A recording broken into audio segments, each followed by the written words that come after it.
Yes guys, aracyari Blaze #1 interpreter on Shine TV. Nyita man from Nyamasheke, nyita man from Kigali, nyita #1 ni alert. Uyu munsi rero nkabangiye kubagezaho kimwe mu kintu cy'ingenzi mwakunze kumbaza muri benshi cyane, ati ni gute ushobora uploadinga video kuri YouTube ugatangira gukorera amafaranga. Ewana ni buri mushyashya kuri no YouTube channel ya Shine TV, banze kuri subscribe maze hashye koko.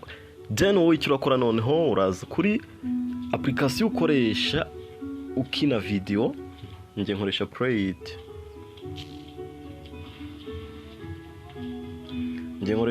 it.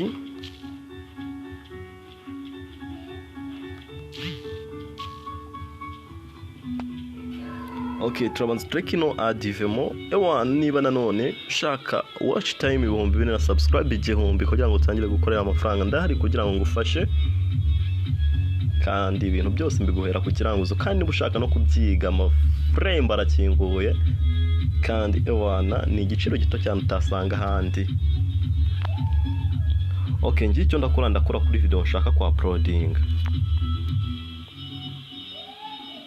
Okay, ndakora kuri share, nakuzara utudomo dutatu mpita nkora, bahita banjyana ahantu handitse share, mpita then hano nuguhitamo nyine ahantu sharing ato, murabisi ni kuri YouTube, then ubwo urakirika kuri YouTube,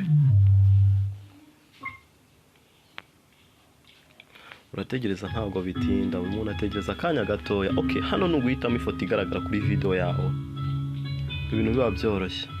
Bro, nimba utari wakora subscribe, this is time to make your subscribe because it is necessary to me kugira ngo mbone ko shyigikiwe maze nanjye mbahe video nziza. Murabona ko rugitamo ifoto igaragara, uburyo wafungura YouTube channel niyo video ngiye ku uploadinga,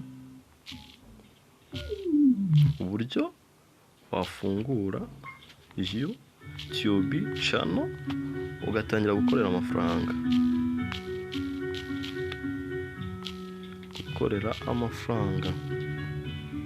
Okay, then next upload video. Yes guys, kuri Shine TV ubu video yacu kabiri kwa uploading kuri YouTube maze dutangiye dukorera amafaranga mubireba. Yes guys, kuri subscribe kuri no channel nkuko nayabwiye hagana haruguru, subscribe 1000 na watch time 4000 na akanya gato cyane bikaba bikugezeho ku mafaranga make cyane. Ni ikiranguzo ushaka no kubyiga, amarembo arafunguye kandi ibintu byose ni ku kiranguzo.